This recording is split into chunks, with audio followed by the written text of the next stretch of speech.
This is Dr. Laurie Santos from the Happiness Lab, and this message is brought to you by Simple Mills.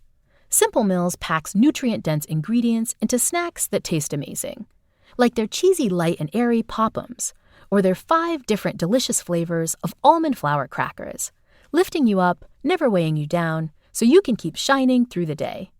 You could say Simple Mills is the feeling of the sun in a snack. Find Simple Mills at your grocery store.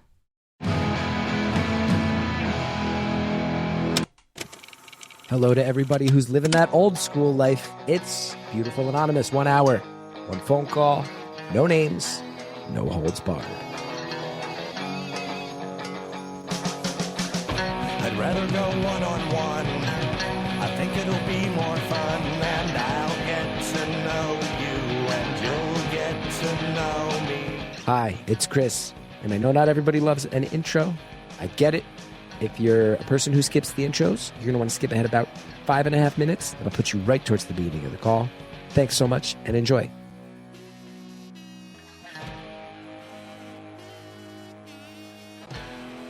Hi, everybody. It's Chris Gethard. Welcome to another episode of Beautiful Anonymous. I feel so lucky to be here, so lucky to be hosting the show, so lucky to be saying hello to you. It's our 10th year. We're coming up on the actual 10-year anniversary. I believe it's this month. I believe it's March of 2016.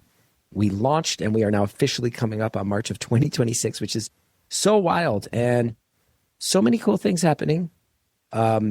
Here's one that I wasn't sure I was going to talk about, but I'll just say it. I want to say thank you to my friends at SAG-AFTRA, the Screen Actors Guild. I've been a member of the Screen Actors Guild since 2002, so this has been a major, major part of my life. It was, I think, for anybody who enters the world of acting, to get into the union feels like an accomplishment. And I'm proud to have been a member for so many years. And one thing that you've heard me talking about on this show and publicly in ways that have gone viral recently are that it's harder than it's ever been, at least in my lifetime, to find a middle-class existence in the arts. There used to be pathways where you could survive. There's less of those. You're either hitting it real, real big or you're off the board. And it's scary. It's a little frustrating. The Screen Actors Guild has created an independent podcasting agreement where if you do a podcast and it earns money, you can apply that money towards union coverage. So for the first time in the 10-year history of the show, I am able to get health insurance via the existence of Beautiful Anonymous. I never had that when we were at companies, never had that when we were at networks, when we were owned by corporations. And it's a victory. And it's not a victory just for me. It's a victory for the medium of podcasting in general. This is one of the pathways to a middle-class existence. It's currently being, I think a lot of people have seen, sort of co-opted and changed, more celebrity-driven, more driven by video, less driven by the sort of DIY spirit of being a creator. That being said, I feel like the union stepping up and allowing us to get coverage for our podcasts allows us to hold the line as artists, respects podcasts as art, brings it in from the sort of fringe Wild West. It says, if you want to have a pension, if you want to have health, you and your family can get it through your work. Your creative work counts to this union. So I also just want to say, I'm going for it. And to other podcasters out there, especially other podcasters doing it independently, go to the SAG-AFTRA website, look up their independent podcast agreement. Because if you're the person on mic, they respect the fact that they've always covered TV and radio jobs and they're bringing us in from the cold.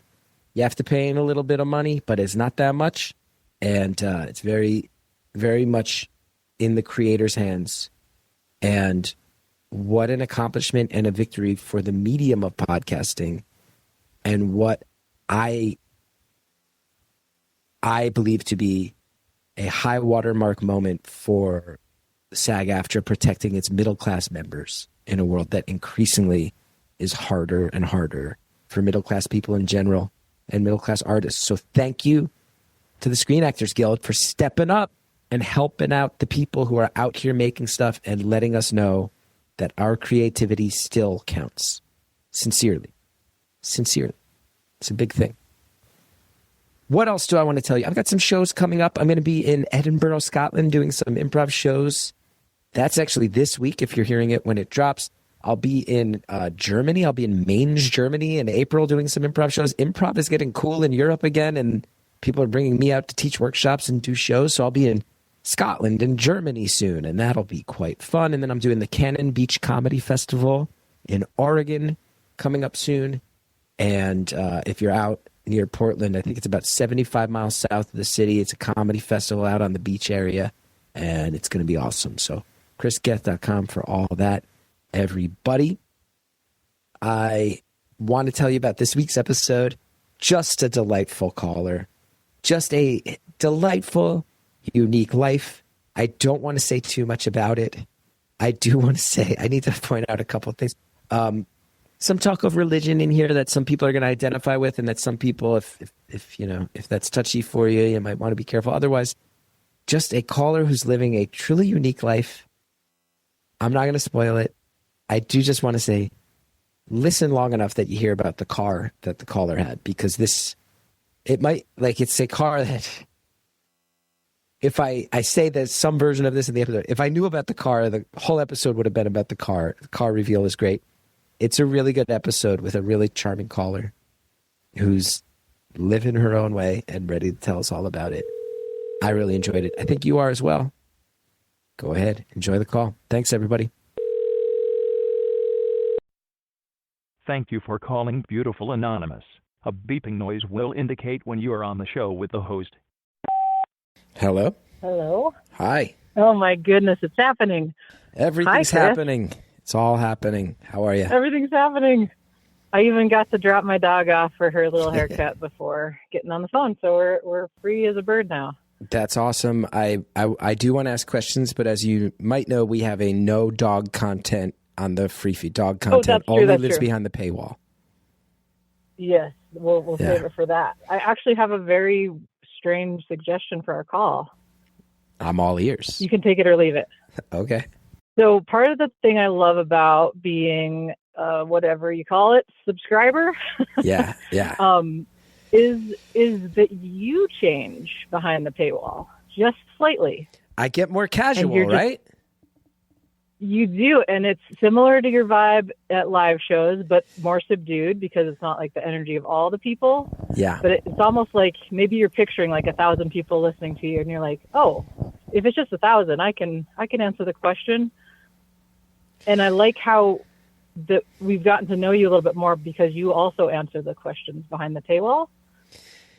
And I thought it might be fun, at least a little bit, to do some questions in front of the paywall. Wow, that's a huge ask.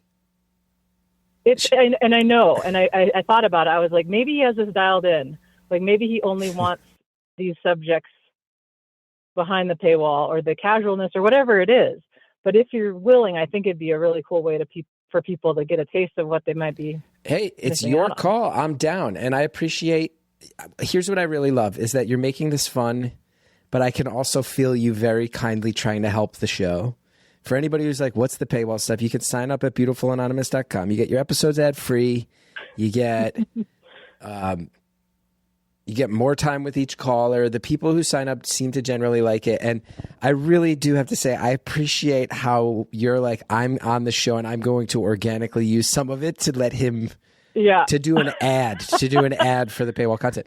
Let's do it. And I know it's an ad, but I know it's also what I kind of want, because I like who you are as a listener, as a very dedicated listener.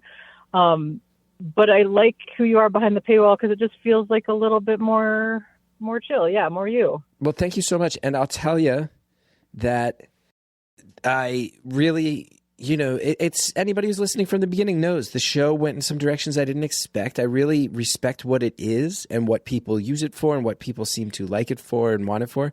But that means that it's like a little more subdued, a little bit more NPR vibes. And then behind the paywall, I think I get to be closer to the comedy-driven person I always was before this show. Yes. And I get a little bit guard down. Not saying that it's like laugh out loud hilarious every time, but just more casual. So I appreciate this. Why don't you go? Do you want me to use the random number generator, or do you just want to pick a number? What do you think? Gosh, I feel like there was one recently. Let's just do random number generator. Okay, I'm gonna keep it all the same. Do it between it's number 1, and we're up to 291 questions submitted by listeners, and we'll just do a couple here, and you can answer first, and then you can let me know if you want me to answer, and people get a little taste of the paywall. Let's see, number 57. Yeah, what's your favorite thing to bake or cook? Simple. Ooh, well, I'm always on the hook with my family Thanksgivings to do the pies, because somehow I figured out how to do a crust when I was a young child, and I've always been pretty good at pies.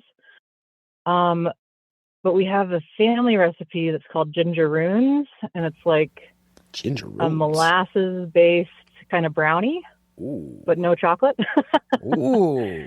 And that thing is delicious. And it's, the taste, the flavors are molasses, maybe a little bit of vanilla, and like sugar. So you can't really go wrong. But it's the recipe I get asked for the most. Love that. Gingeroons. I don't even know if it's my family only, but I've never how about you? What do you get up to cooking? I'm very simple, very basic. Hallie and I, neither Hallie nor I are great cooks. And when I lived in New York City, I ate out almost every single meal for 16 years that I lived in New York City. I was just getting deli sandwiches. Right. It was the best. Now that we're home, though, I'll say keeping it very simple. I cook a mean Beyond Burger. My wife was never my wife has been a vegetarian for 40 years, close to 40 years. Oh wow, yeah. Whereas I really remember and miss the taste of a cheeseburger and a bacon cheeseburger. And I'll say I cook up a pretty mean burger in the summer. It's out on the grill, but I got a whole set of techniques on how to cook a really good Beyond Burger on a frying pan in the winter. And in my family, they are referred to as daddy burgers, which I don't love that I just revealed publicly, but I do cook up a good mean daddy burger. This is the kind of stuff we love behind the paywall. I also recently started just figuring out different ways to cook potatoes. Some of it on the grill, again, some of it in a frying pan. And I've learned, again, super rookie, like people who are good at cooking are going to listen to this and be like, yeah, no shit. But I'll tell you, I have learned that the key to almost any recipe involving a potato is that you boil the potato first. You're not really going to do anything else before you boil it. And when you boil potatoes, I've learned you put them in the pot when the water's still cold. You don't have to wait till the water's boiling. You let it heat up with the water, and that way you're cooking all the way down to the core of the potato. And then that gives your potato much more versatility to be sautéed, fried, thrown on a grill, whatever you want. But you cook it all the way through via boiling before you get to anything else. And I'm going to just second that, because I've heard that advice from a chef. From a chef's advice, yes. Chef level advice right here. I'll also tell you this. Real dumb one, but I've learned that one of the best snacks, and people like it, is you buy some of the small peppers, not the super spicy ones, like the red, yellow, orange ones that they pack up in a bag. You cut off the ends, you cut them in half, you clear out the seeds, you fill the inner part with cream cheese, and you dump a whole bunch of everything bagel seasoning on top. People lose their minds. Those are you've talked about this items. Before, and I forgot exactly what it was, but that sounds so good. Yeah, that sounds like me to bring up a cream cheese based pepper recipes multiple times on my podcast. So good, but people, you might be changing lives. You never know. Well, listen, I love that you gave everybody a little taste of the vibe, and I think you're right. I think the questions are a little bit more back and forth, and I let my guard down a little more. Thank you so much for doing that. Which is cool, but I respect the whatever version of yourself you want to be in front of the paywall as well. So thank you so much. And it's not forced, but I'll be honest, the structure of the questions allows me to let my guard down a little bit. You can imagine with this show, I learned very quickly I have to stay neutral, non-judgmental.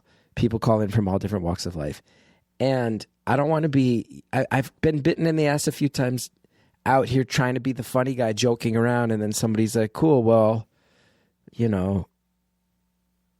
my leg got chopped off. And I'm like, okay, I'm sorry. I set the vibe to be very clownish, and now it's this. Yeah. And you do that enough times, and it's charming, but you do it enough times and you learn to ease into things to stay a little more neutral. So that's a part of it. Yes. I hear you. I have the same experience without a podcast. It's just like, sometimes you got to ask a few big questions before you breach a few big topics. Yeah. And I got to put the ego of wanting to be entertaining aside to make sure that the story breathes in the way it wants to breathe. I learned that pretty early into this experiment. So yeah. All right, I will put myself back into your capable hands. Whatever you now want. I'm just like a regular caller. Yeah, or we could do questions. I'm nervous. The whole time. I think it's it made me you. less nervous. Good, I'm glad. It's kind of what I had in mind. It was the whole time, but now I'm realizing like that's just me being a wuss. It's so like Andrea has messaged me. Andrea wants to know if you can send in the recipe for the gingeroons to be published in issue 2 of our magazine. Happy to. And Andrea, I also want to say, Andrea, I can do that. This episode will not be titled Daddy Burgers, and I think the caller and I can both agree on that. We're not titling this episode Daddy Burgers. Yeah. This caller has many more things to say, and I'm certain we'll find a better title than Daddy Burgers along the way. Oh, man. Okay. That's funny. Okay, so let's see. First things first. I am a house director at a sorority, which is a pretty weird job. I know you like talking about weird jobs. I do. And being a house director is basically you live at the house with the girls. But you're not a college student. I am not. I am 44 years old. You're 44 and you live in a sorority house? This is true. Yeah. Yeah, that's cool. Yeah, and this is actually my 10th year doing it. And the timing of it was I moved in to my first house right around when I turned 30. I did that house for 5 years. Yeah. Then I took a break for 5 years, and now I'm back at a different sorority starting in my 40s. So I've done the first 5 years of each decade recently, but planning to stay next year. So I'm going to break my pattern of 5 and 5 and 5. Were you a member of this sorority when you went to college? I was not. Being Greek was not on my radar whatsoever. And if it was a negative radar. I was like, nah, not much of a joiner. So yeah, the first interview I did, they asked me, were you Greek in college? And I was just like, oh crap, is this like something that I should have been? And so yeah, I very graciously said, oh, it wasn't really on my radar. But yeah, in reality, it was kind of a off-putting thing to me when I was in my 20s. What changed? I think the fact that I'm still not in the group, I kind of like being like a Jane Goodall type in a different culture and like very different generation and very different. And that's an interesting thing too. So I'm a elder millennial, and my first group of girls were in my same generation. They were just younger millennials. Now the girls in my house are Z girls, whatever, Generation Z. And I can tell the difference. Like there are some really big differences wow. in how they operate, and culture is changing. And I think we're going to be okay. Kind of similar to what you've sussed out with your younger callers. It's like the kids are pretty cool these days. You felt like there was a stretch where they were baffling, and now this newer generation, you're feeling pretty good? So yeah, the first group, like I said, they were in my own generation. I almost felt like a kind of a cool big sister vibe. And I didn't necessarily have anything bad to say about them, but I'm just feeling really hopeful that these younger girls are just so different. Like they're going to shake things up, because I don't even know if they believe in half the things that we believe are just given in, American culture.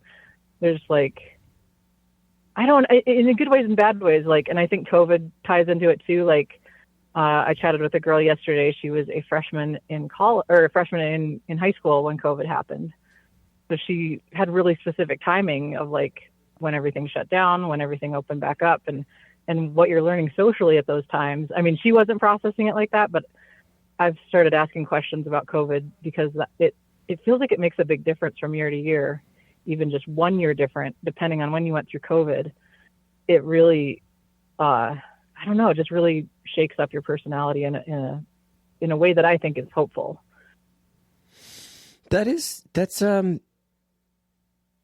interesting to realize that a generation who were in high school, in middle school, are now becoming adults, entering the workforce now, if, certainly soon. And to realize that COVID is this cultural touchstone that affected them young in a way that, you can look back at COVID now 6 years later and realize, I'm not saying it's exactly the same, but as far as just being a cultural touchstone that defines a generation, probably for them, the only thing in my younger years that comes close is probably 9/11, as far as, it's the thing that made us all step back and kind of reevaluate how we input with the world. And you think these kids are coming out of it, making some good, healthy choices, having sort of lost those 2 years socially along the way? I think so. I think it's just something to do, and we experienced it as older people too, but something to do with like, I don't think everything is the way that I thought it was. What else can I question? Like, it's more of just opening more curiosity and more, I don't know, critical thinking, I hope. What do we want to keep? What do we want to get rid of? I feel like there's hope.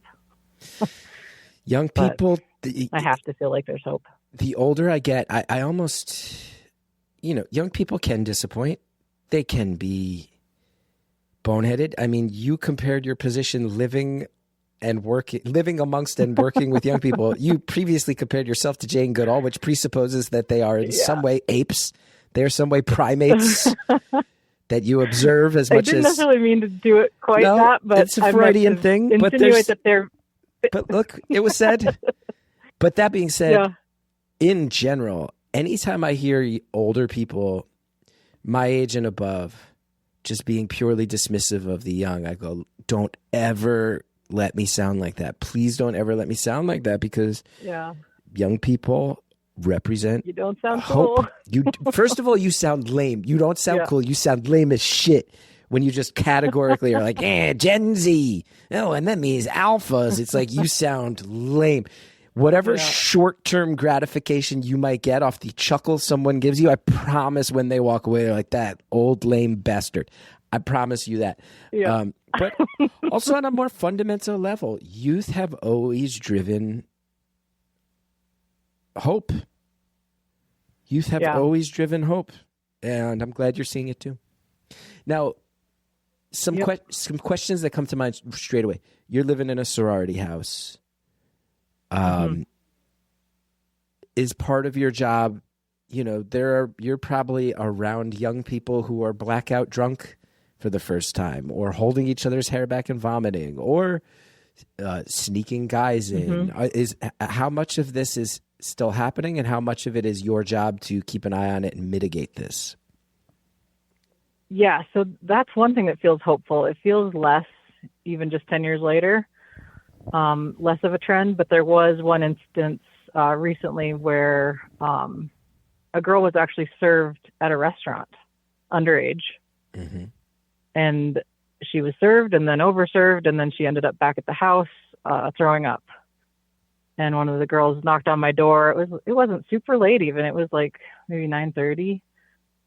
And she was like, "Hey, so-and-so's upstairs throwing up. She told me to call 911. And I go, "Oh, okay, then please do that right now. Right now. Are you okay? Are you okay to call 911? Do you want me to?"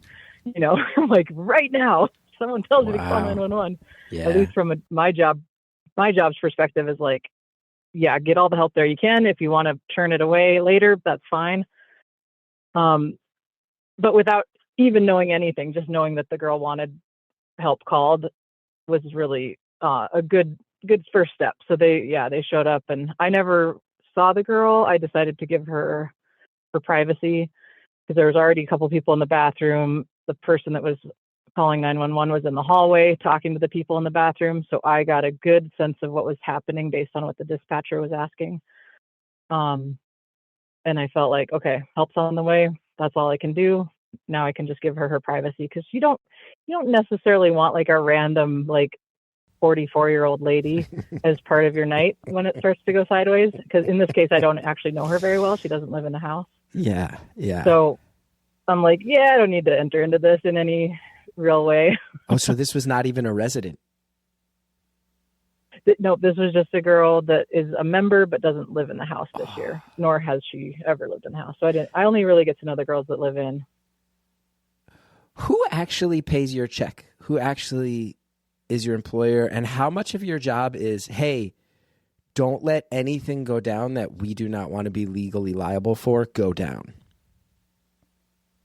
It's surprisingly like not that vibe. I think there's only been a handful of times I've had to kind of guide certain situations, but usually the leaders of the sorority know exactly where the boundaries are, and they're needing to be held accountable for those things, not me necessarily. But if I see something, I do say something, as you know, as the saying goes. But if I even see them like breaking a rule blatantly, I don't even necessarily address it right then. I just report it to the people that are in charge of discipline. So I can keep a straight face, have a whole conversation. Maybe they don't even think they got caught, and then they get a call that they were caught drinking at the house or whatever it is, because they're not supposed to drink on site. So I get to be pretty neutral. And if they do look to me, I'll just kind of be like, yeah or no. And if you, is it that specific chapter of the sorority that's paying you? Is it the national organization? Oh, so the chapter that I'm at is managed by a national part of that sorority. And it varies from sorority to sorority. Like basically if you work for one sorority and then another one, you're working for two completely different companies. Like there's no connection between sororities. So my first one I worked at was managed locally, and this one that I work at now is managed from their national office. So my boss is technically not even in the state. How many, are you at a state school, private school? I want to get a sense of the size of this institution. So the school itself, I think, is around 20,000. So solid. This is not a tiny place. Yeah, this is a little mini. School. So this is a town. This is like its own functioning ecosystem. Yep. I went to a state school. University. Yep. Oh, you finished the thought.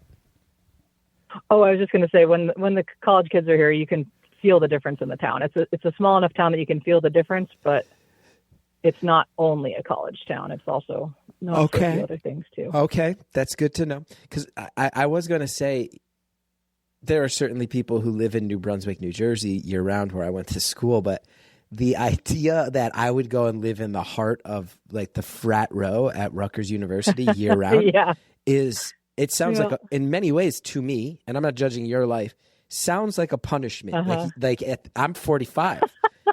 Like it is a thing that I would have to be court ordered to go do at this time in my life. Go live on frat row in a college town where a state university is.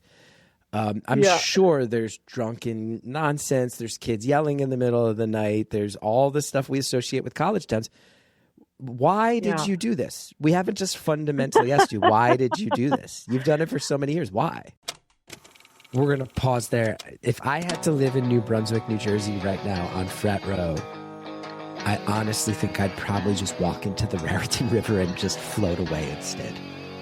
I can't imagine it. I bet you can't either, but I'm glad it's working for this caller, and I want to hear more about it. We'll be right back.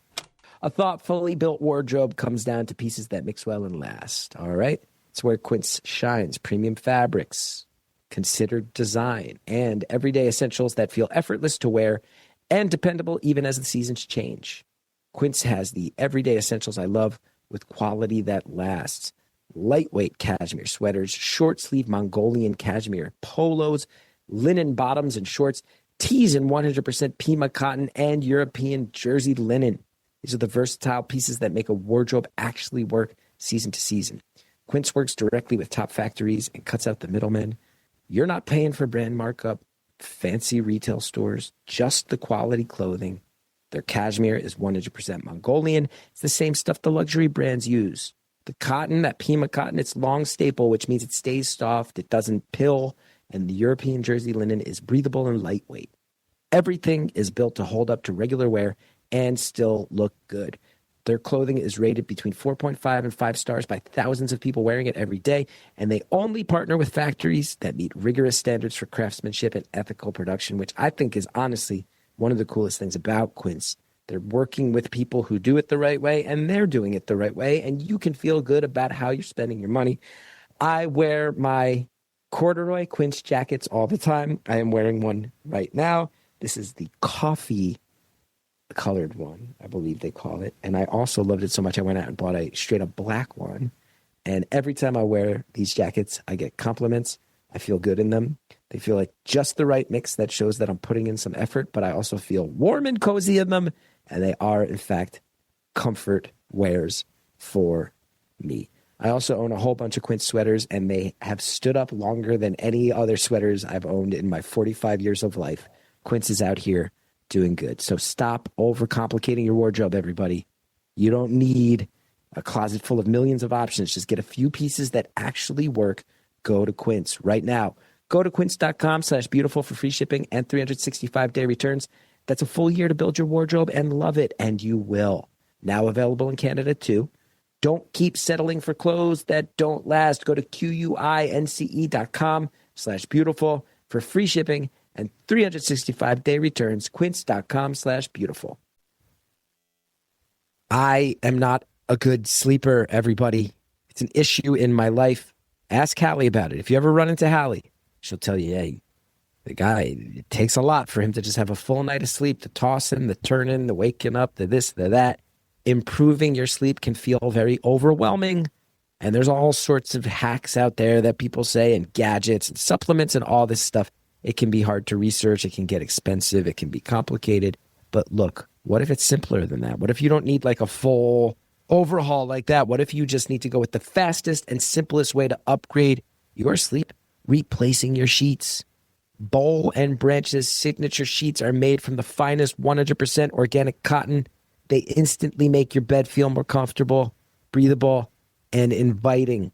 It's a one-time upgrade, but it pays off every single night. And you don't need to build new habits, and there's not guesswork and dosages and all this. It's just noticeably better sleep because these sheets are buttery soft right from the start. And guess what?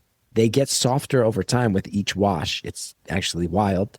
And they help you relax the moment you lie down. I love my Bowl and Branch sheets.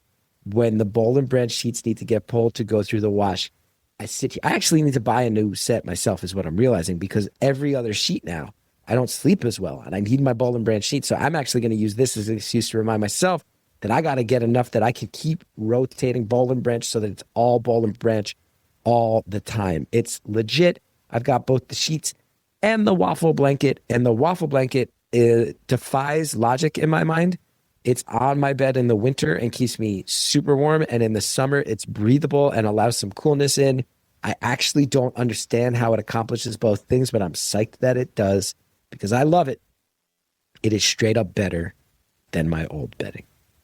Sleep sound with Bowl and Branch. Get 15% off your first order plus free shipping at bowlandbranch.com/beautiful with code BEAUTIFUL. That's Bowl and Branch, BOLLAND, branch.com/beautiful. Code BEAUTIFUL to unlock 15% off. Exclusions apply. Thanks to all the advertisers who allow the show to happen. Now let's get back to the phone call. Why did you do this? We haven't just fundamentally asked you, why did you do this? You've done it for so many years. Why? Yeah, I did it for 5 years. And then when I was about 35, I was like, 35-year-olds don't have to deal with this stuff. I'm out of here. And then as the time went by, without a chef, without snow removal, without lawn care, I was doing all these things. I was cooking. I was, and I was like, I kind of miss having a chef. I mean, it kind of came down to that. And the girls are hilarious. Like I've let them in a different way than I did my first time around too. And they're just so like, I think the first time around I was like trying to be their best friend. Yeah. And this time around, it's very clear, like, if you come talk to me, I'm happy to talk to you. I'm not like on your side, especially if you're telling me about your roommate. I'm not on your side. I might be on her side. I'm just listening. And like, I'm able to say like, oh, it's like 1:45. Oof, how did it get to that? Like, I'm able to cut conversations off now, and I used to not be able to. I used to feel like it was my job to just like field any amount of hours of whatever they needed to talk about. And so I'm happy that I have new boundaries, but it does. And it's not really that loud in a sorority. A fraternity would be different because they're allowed to party at the fraternities, but they're not supposed to drink at the sororities. So there's no, I'm sure there's sneaky drinking happening, but there's not like big, obvious loud drinking. So it's pretty chill, actually. I feel quiet. like you've indicated some of them, but just to get like a bullet point list, what are the broad general strokes of your job? Okay, so it is my job to make sure the chef has everything that she needs, to make sure the cleaning gal is all lined up for whatever schedule she needs to do, which she just comes and goes with her own key. Same with the chef. If something breaks, I'll contact either the landlord so she can get her handyman over here, or I'll contact the handyman directly if I happen to know he can do it. I take appointments with like a plumber here and there. Just basically, if anything physically goes wrong with the house, I kind of facilitate those appointments if the landlord doesn't want to step in herself, because he sometimes likes to take them. So you're sort of the point person on all matters of this house running and staying standing and functioning as a home for these girls. Correct. Yeah, if you're unhappy about something, let me know. But if it's something interpersonal, I can still listen, but I'm not going to be able to create change for you. So you're a presence in the house, but you are there for the logistics. They know that because you are an empathetic person that will hear them out and you're interacting with them. Of course, you will talk with them, but your job is not to counsel these girls. Your job is not to be a big sister presence. Your job is, hey, the hot water heater is fucked up. Call the person who fixes that. Yep. And there's a big checklist of things like that. Fascinating. Now, you mentioned some of the perks. You never need to shovel snow anymore. You get to eat stuff that the house cooks. Obviously, the housing is an expense that's removed from your life. Can I ask? It's anonymous. Feel free to. It's always an awkward question. As far as your pay on top of that, are you happy with the pay you get in this role?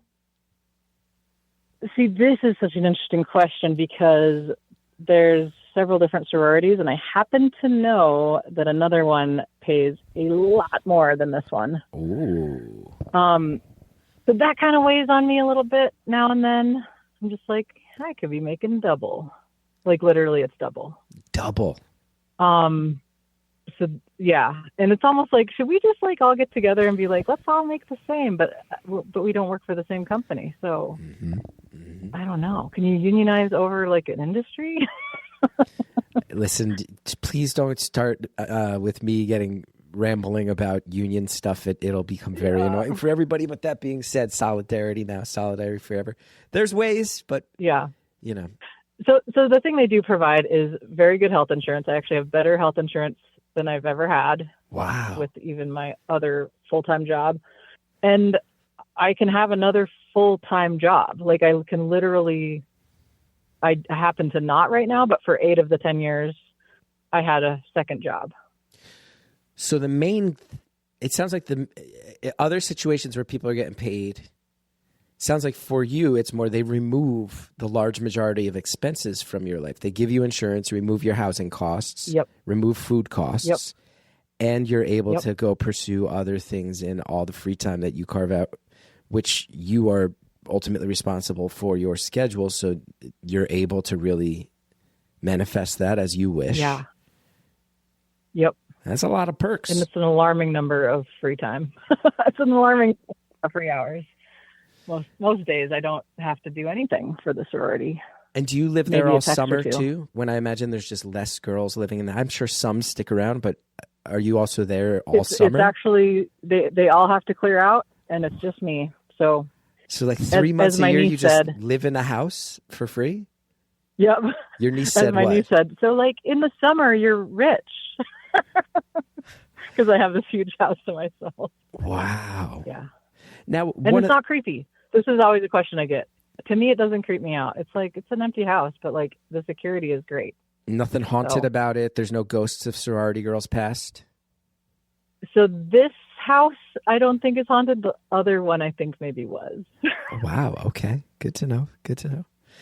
There was a spot that all the girls were creeped out by, the same spot, and they would independently report it to me. And I started putting together the pattern. I was like, oh, that's creepy. What was it? Like ice cold where it shouldn't have been, or it just made people's hair stand on end when they stood in a certain area? It was a drafty. Yeah, it was kind of that drafty, creepy vibe. And it was right as you walk down past the laundry room downstairs. And every single girl said the same thing. That's where the creepiness is. Wild. Love that. There's a big question that I'm sure comes up a lot that all of our listeners are thinking right now. How do you have a personal life, specifically when it comes to dating partners? Yes. It does not seem like a lifestyle amenable to both, because it's hard to bring people home to you and you can't leave for stretches of time. You got to be on site. Correct. So the only thing that I'm required to do as far as time at the house is to sleep at the house. So yeah, it's a direct assault to dating. But I just haven't been much of a dater, like, ever. Like, I just kind of haven't figured that part of my life out. And I know I'm really old to be saying that, but I've had one long-term boyfriend and like two kind of not very long-term. And other than that, I'm just like a serial first and second dater. And I don't know if I'm just getting like too picky, but I just don't know what a man would add to my life that like my male friends don't add. And I of course, I know what they would add to my life, but I don't know if it's the trade-off that I'm willing to make at this point. Here's a question. So I don't know. Am I bitter? Am I jaded? I don't know. I don't know what I am, but I feel happy in my singleness, and the idea of a partner kind of like freaks me out a little bit, like sharing that space and sharing so much time. I don't know how to do that. I don't have those skills. I'm going to ask you a sort of chicken egg question that might be hard to answer. If you're like, that one cuts too deep into the psyche, we'll figure it out later. Who knows? Do you think you are someone who that was always destined to be the case with your relationship with that side of life, with dating, and therefore your personality lends itself quite well to this sort of unusual job? Or do you feel like the lifestyle boxed out some priorities for you where dating just sunk further down the ladder because your lifestyle didn't lend itself to dating anyway? Yeah, I think it's probably a little bit of both. I went into my first time being a house director as a very religious person. I used to be a very devout person, and that I don't recognize that person anymore.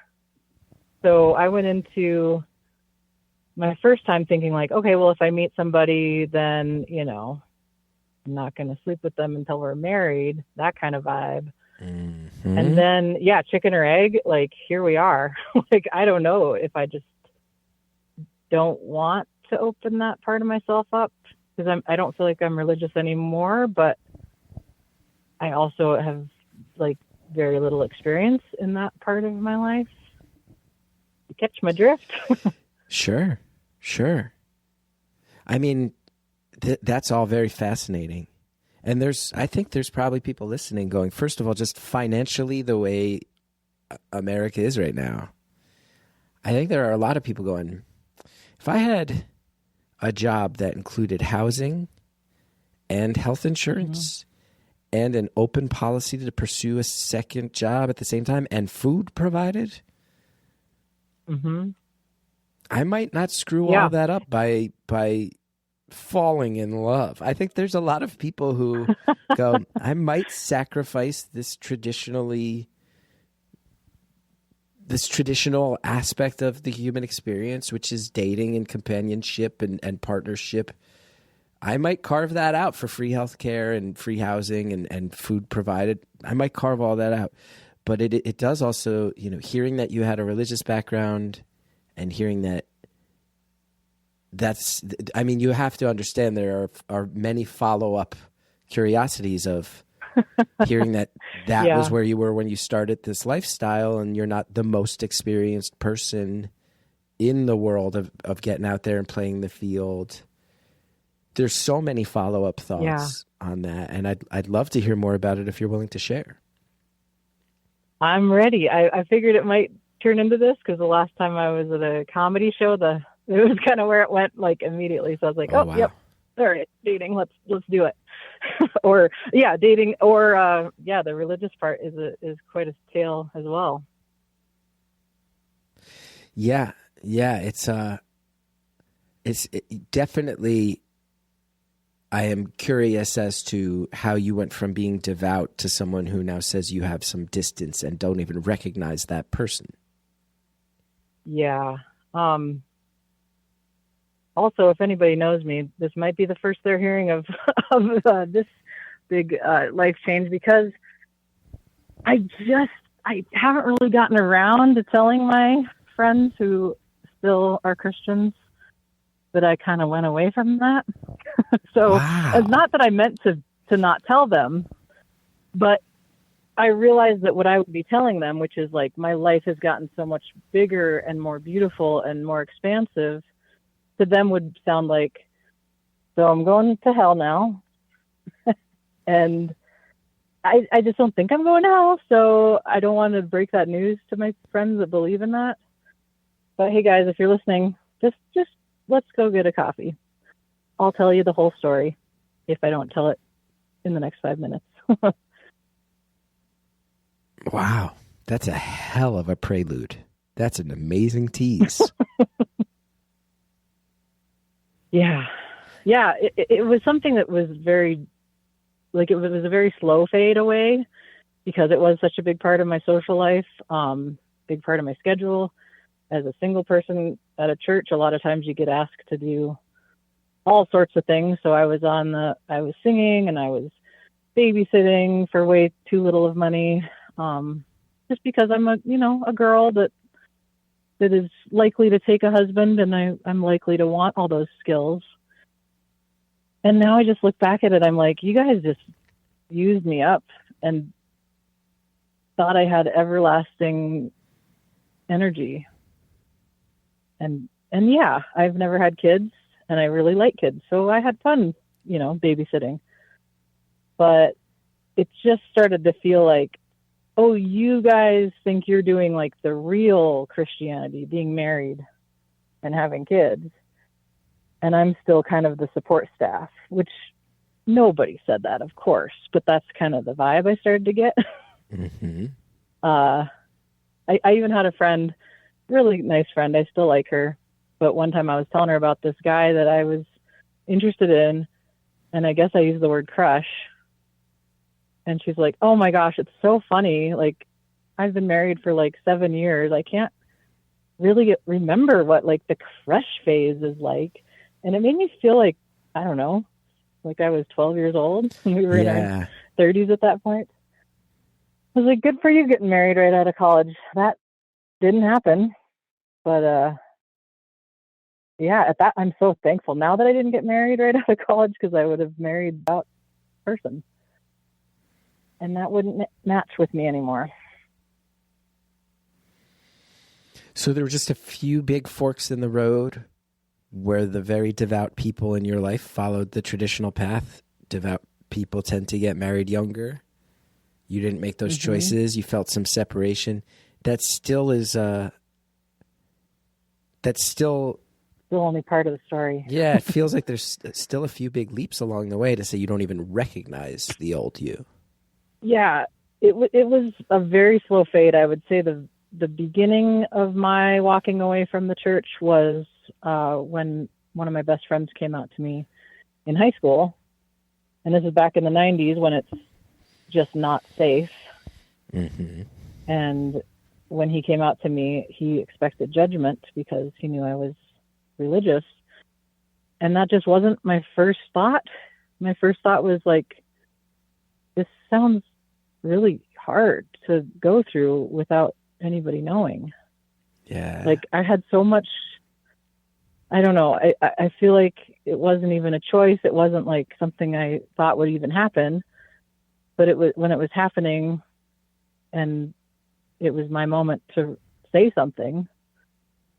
I don't think I just knocked it out of the park, but because I still had some religious awkwardness, I think, but I definitely let him know that I don't think he's a different person, and I don't think he needs to change anything about himself to fit something that I thought he was previous or that he thought he was previous. It's just, loneliness, I think, is the main thing I felt was probably happening. Because this is in the 90s. These were not safe times to come out in such a small town. I remember those times. Yeah.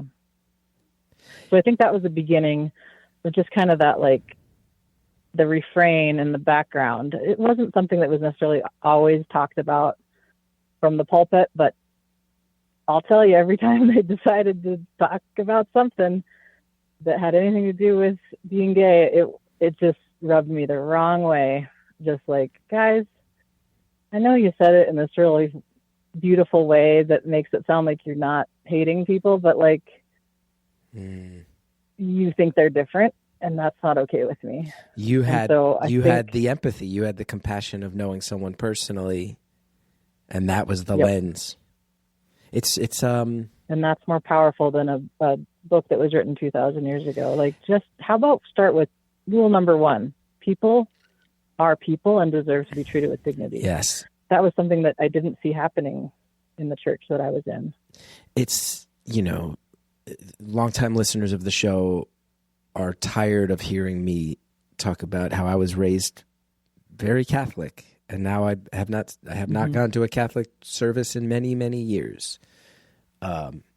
So I'm with you in so many ways. And one thing I would say is, and just trying to stay objective, trying to stay impartial, not trying to validate my choices or your choices or the fact that both of us headed further from religion as we got older. But I just firmly think there's a lot of truth to the idea that not just religions, but many cultures that become insular create these bubbles, and the bubbles presuppose things that are true within the bubble and create these very idealistic worlds within the bubble.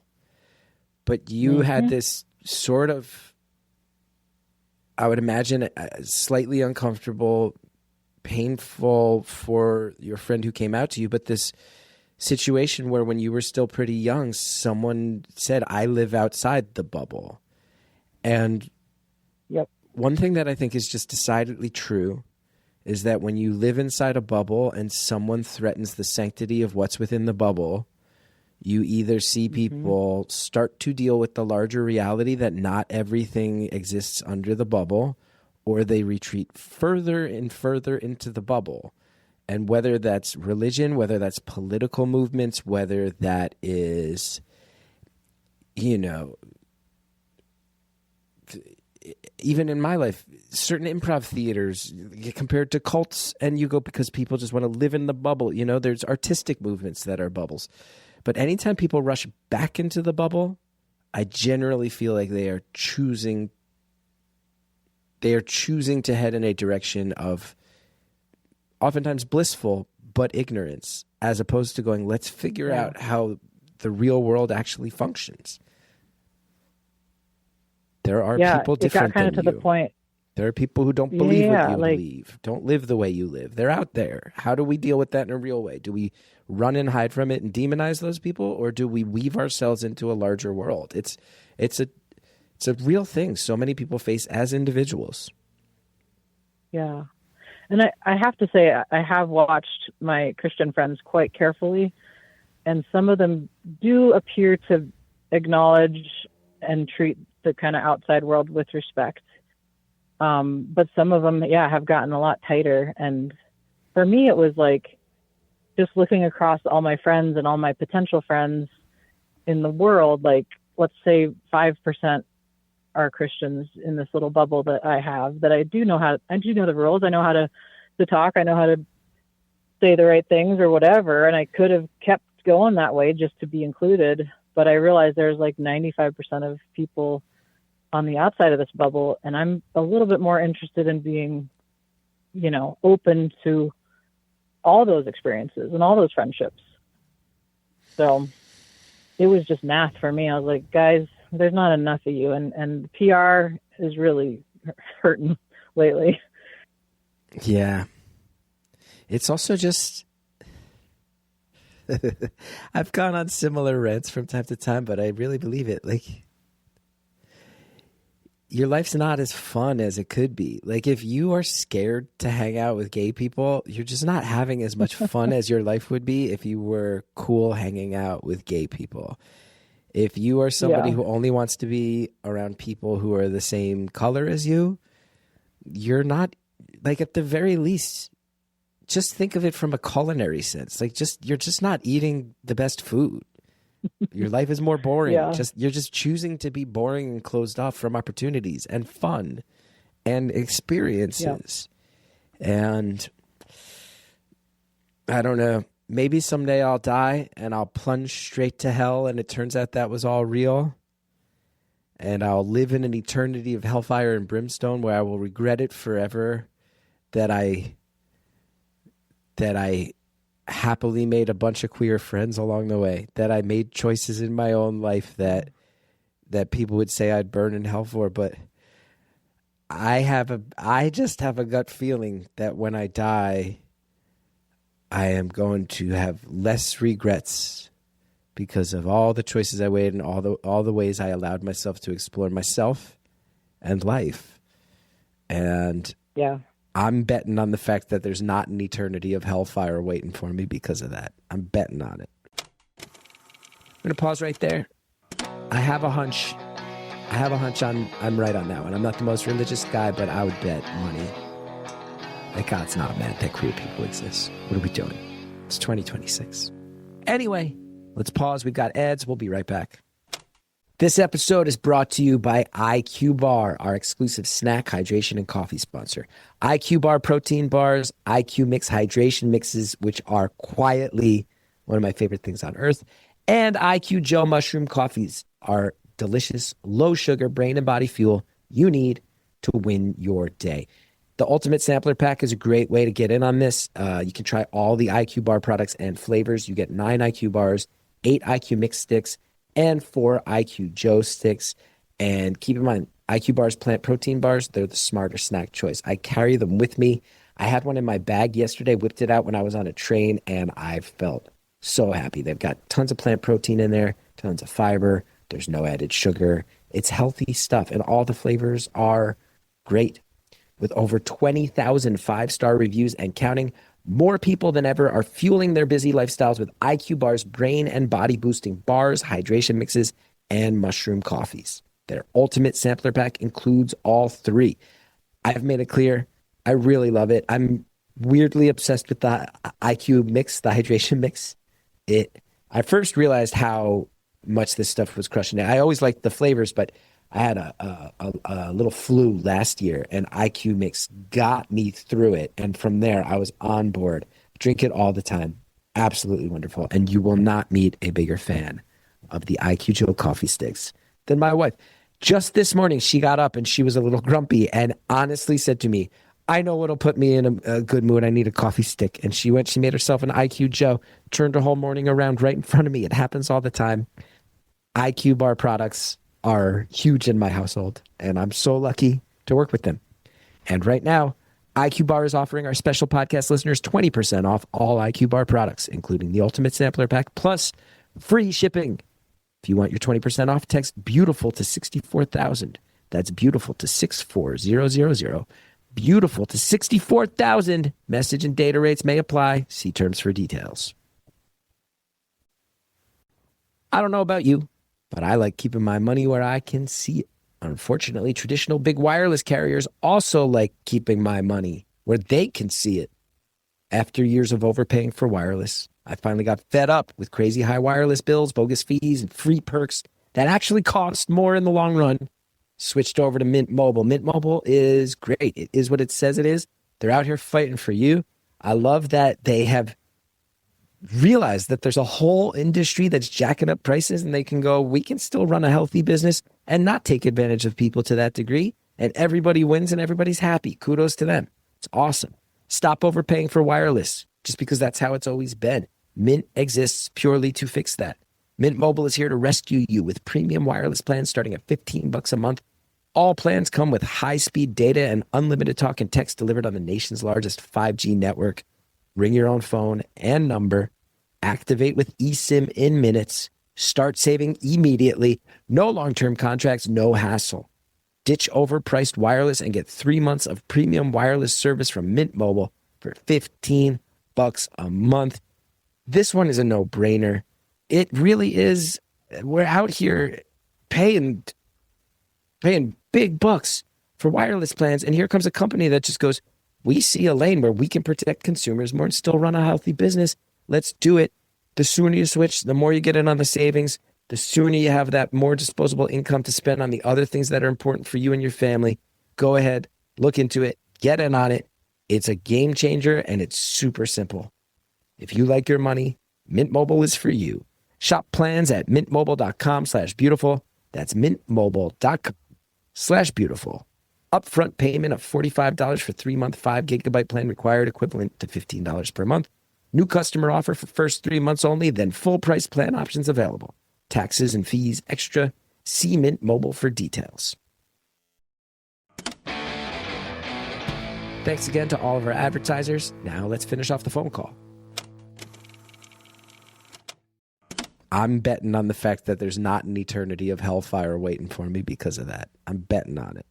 Yeah. Knocking on wood. I mean, knocking on wood. Oh, I don't have any wood anywhere. Oh, well. I just don't believe it anymore. Like, it was such a big part of my just childhood, and like fear-based decisions, and like so many things were just exactly what you hear that they are. Even though at the time I was like, this is good. I like this. I'm choosing this. And then just little by little, I was like, wait a minute. Would these people even be my friends if I wasn't seeing them every week? Let's test that out. Now, and yeah, just little tests. And I still like some of them, but I don't like all of them. And that's fair. That's fair. And I like how you said that all from a place that's not demonizing. It's not angry. It's just you had a friend who told you they were in a situation. You found empathy for the friend. You heard a lot of stuff through a lens where you went, this is not my scene. And that allows you to grow apart from it. And that's not hate. That's not histrionic. That's not overreacting. It's just the reality. But I do feel hearing that there are people still actively in your life who would be shocked to hear this does also make me a little worried that there's some loneliness there for you, or some conflict there for you, that it does break my heart to think about it from that side. Yeah, I think maybe 5 years ago I would have answered differently, and maybe it's just the natural, space and time and all that stuff. These friends are just people that I don't necessarily spend a lot of time with anymore. But there was a stepping away and kind of like, I'm not going to pursue, trips with these friends and like going to visit them and them coming to visit me. That used to be a normal thing. And the last few, I've just said, no, you three go. I'm not going to go. And I think maybe when I just started saying you three go, maybe they started getting the memo. Yeah. And I'm sure they did talk on those trips. Like, what's up with her? Yeah. I almost said my name. And that's okay. They're allowed to talk about me. They're allowed to have opinions of what has changed in my life, but nobody's asked me. So that's interesting too. Like in 10 years of just sort of fading away, nobody's asked me, like, what's up with your faith these days? Like, that seems like a pretty good first question from their perspective. But If I'm glad they haven't. I guess if it maybe is a they've read the room. dominant, if it is a dominant aspect of your life and personality, one would think. But maybe they sense, there's also some sense that maybe they have picked up on the fact that you're not as devout as you used to be, and they still want to maintain the friendship as best they can. And by asking directly, it might put them in a position to have to cast you out old school style. And maybe there's some element of maybe this is a modern individual to you take on, like, don't ask, don't tell, which in the 90s was reference to homosexuality in the military. And for you, maybe it's just, we know she's not as devout as she used to be. Let's not bring it up so we don't have to cross that bridge and try to evangelize. And maybe that's the best you're going to get. Yeah. Now, I try to be... Yeah, because I've heard all the stuff. I bet you have. I've heard all the arguments. I try to be a very active listener on this show, and I clocked something, which is, you mentioned a really impactful story of someone came out to you. It changed your relationship on the with the devout Christianity you grew up with. You heard many things through a different lens than a lot of your peers were hearing. That's really beautiful. That's a really beautiful story. But you also clocked before that your choice to not get married young meant a lot of other people used you as a babysitter, who used you as, you said yourself, support staff, and you resented them for that to some degree. And yet, at the age of 44, you have chosen to live for a decade of your life in a sorority, signing up to be the literal support staff. Oh, you're right. Have you thought about this that's before? That was part of the separation too, because if you go to the same, how do I say this? It's a joke out there, and I can't ever phrase it quite right because it stumbles too close to my own experience. But it was a book club that read the same book every single time, reading the same book every single time. Yeah. And basically, oh my gosh, I had a point about support staff. Oh yes. I think part of my stepping away was maybe some of you guys need to be taught to think of other people first. But I came out I came out of the womb this way. I don't have to think to put somebody else first. Yeah. It's what I want to do. It's what I'm comfortable with. And there's probably stuff I need to learn and unlearn. But basically to have that reinforced and to have it preached to me every week of my young life, and then to join a pretty fanatical college group that preached that as well. It's no, what I need to learn is to put myself first in anything. That's what I'm working on in therapy. I need to put myself first. So I think it's a comfort zone thing. I really like figuring out what people need and just being able to do it and to provide that. And if I can't, I can point them in the right direction. It's a comfort zone for me. I don't think it makes me a better person. It's almost just a default mode that I have that I do have to unlearn in a certain way. But that's my spiel. Don't teach naturally selfless people to be more selfless, because they're gonna freaking lose themselves. Yeah. I mean, I didn't even know who I was when I was a Christian. I was basically just there to help everybody, and I didn't feel like I had an identity of my own. And yet, when you separated away from it, found your identity, you're in a super unique life that you've chosen and stuck with, where it almost came full circle, where it's all right, now that I'm not being forced to help everybody all the time, I've realized that one lifestyle that really fits me well is helping everybody all the time. To the point where my life is non-traditional compared to most people my age. Yes. And people, I think it is some part personality, some part programming, and I'm just pretty comfortable being in the background, and especially when it's just so clear. In the wild, it's I believe everybody has equal dignity, and of course in the wild, even in the sorority, I believe that too. But in the sorority, they are members of a thing, and they're paying to be in this place. And I do want to make that as easy as I can. I'm not catering to each person individually, but I'm making it as good as it can be for everybody. And I can kind of fade into the background because I'm not a part of the sorority. I work there. How do you feel about how do you feel about the movie Old School? I don't know that I've seen it. Do you know what Old School is? Will Ferrell, right? Will Ferrell, probably, and I think in a lot of people's minds, like his big breakout role, playing Frank the Tank in Old School. Well, I definitely need to see it. Luke Wilson. I don't think I've seen it, but I love Will Ferrell. Do you know the premise of this film? Does he go to school when he's old? It's a bunch of... Like Billy Madison? It's a bunch of men with families who go back to school and join a fraternity and live... It's kind of a mix between middle-aged men and age-appropriate fraternity members existing in the Greek life on a college campus. Has no one brought this up to you yet? No, everybody tells me about House Bunny, and I'm like, yeah, it's not really my vibe, but cool. I feel like House Bunny did... I think it came out after Old School and was definitely a more female-centered version of a similar idea, but I can't claim I've seen House Bunny. I guess you might be more of a House Bunny than an Old School vibe. I'm the House Bunny, but instead of the ex-porn star, I'm the ex-worship leader. Look at that. How committed are you to this moving forward? You lived in a sorority house for a bunch of years as an adult, stepped away, decided to go back, which denotes that it was a lifestyle where you missed it on some level or had benefits from it that you enjoyed. Do you see yourself, like, are you going to be 54, 64, 74, living there until they kick you out? Have you thought about this? Yeah, I try to take it a year at a time because the contract is a year.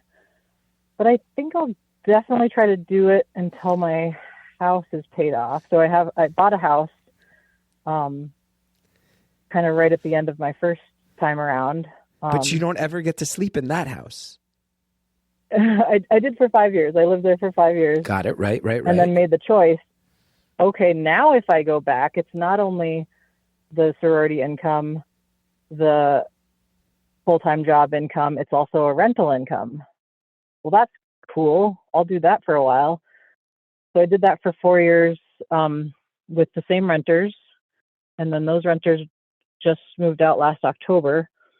And my parents actually moved in to my house because they wanted to simplify and get out of their big house that they own. Mm-hmm. So do your parents pay you rent or do you just let them slide? They actually literally pay me rent right now. We're trying to figure it out if we can do it more of like a gift vibe. Wow. Tax-wise, because you can give a certain amount of gift.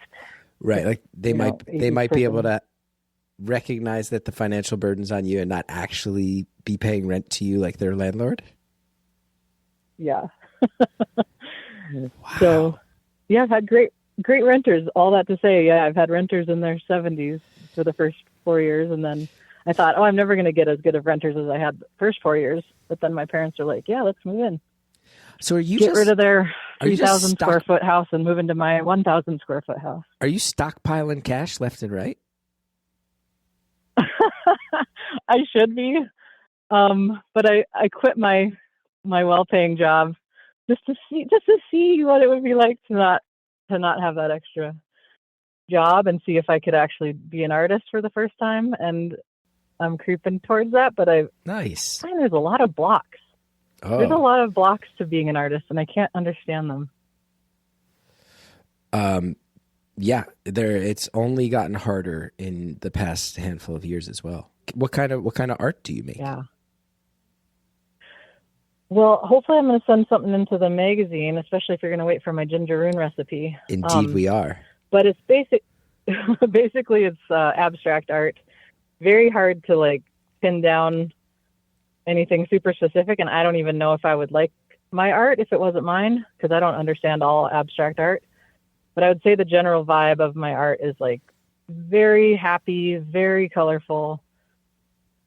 Picture 7 different vivid colors abstracted all over a canvas, and with kind of purpose and balance, but not really any obvious shapes or message. And people are like, "What does it mean?" And I'm like, I don't know.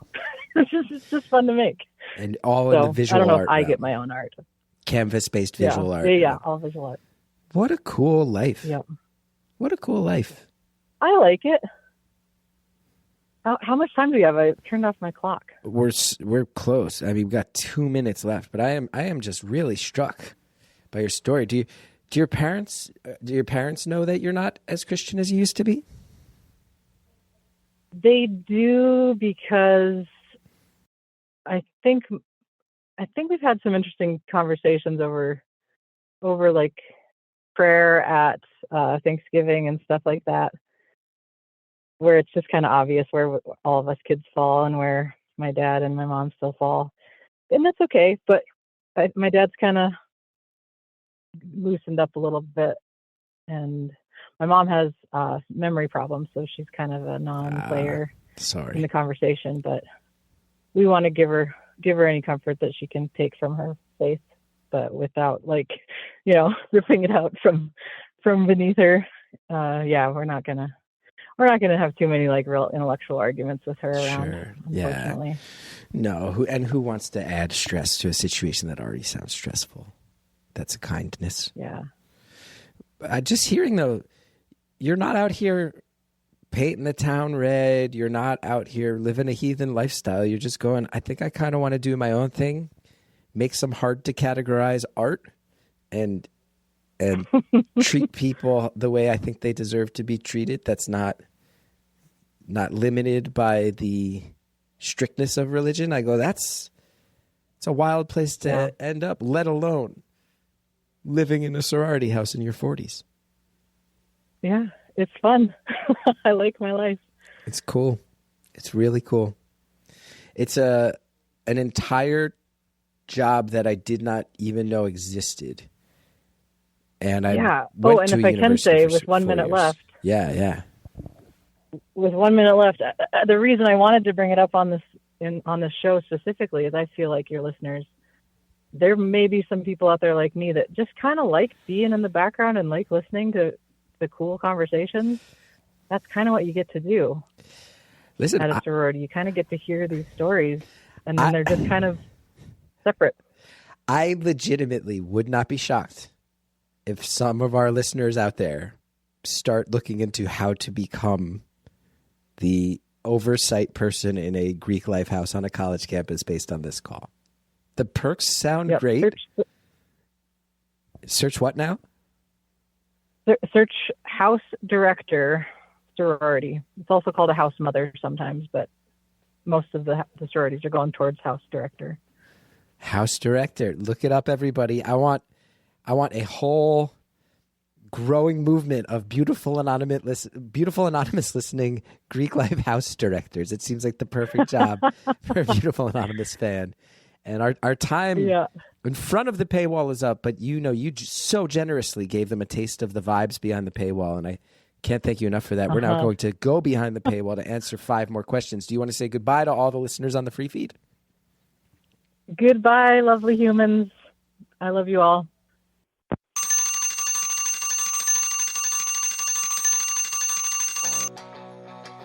Caller, sincerely, thank you so much. What a story. What a delightfully specific and unique story.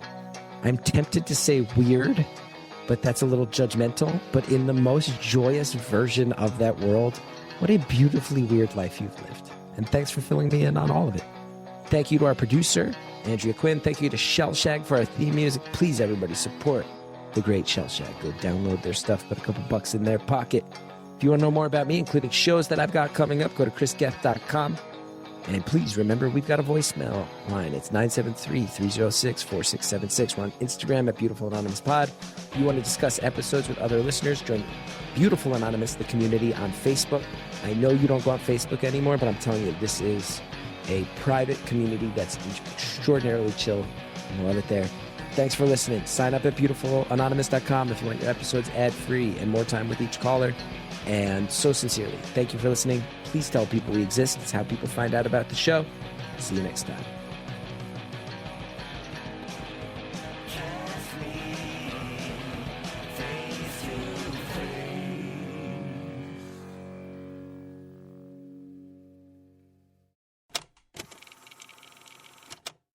This week on Beautiful Anonymous Plus, here's some of what you'll get from the 5 questions. What headline would you like to read in tomorrow's news? How about the headline, Congress and Senate agree to resolve problems, to resolve the two-party system with couples therapy? It's because you have to work things out when you're married. Like, I don't like the part where we get divorced. Like, I don't think that's a peaceful story. So I'd like to see us give a little bit. I like seeing that you would love to read a headline someday that effectively just says, Congress is functioning. Congress choosing to function is the headline you're wishing for. Don't forget to sign up for Beautiful Anonymous Plus at beautifulanonymous.com.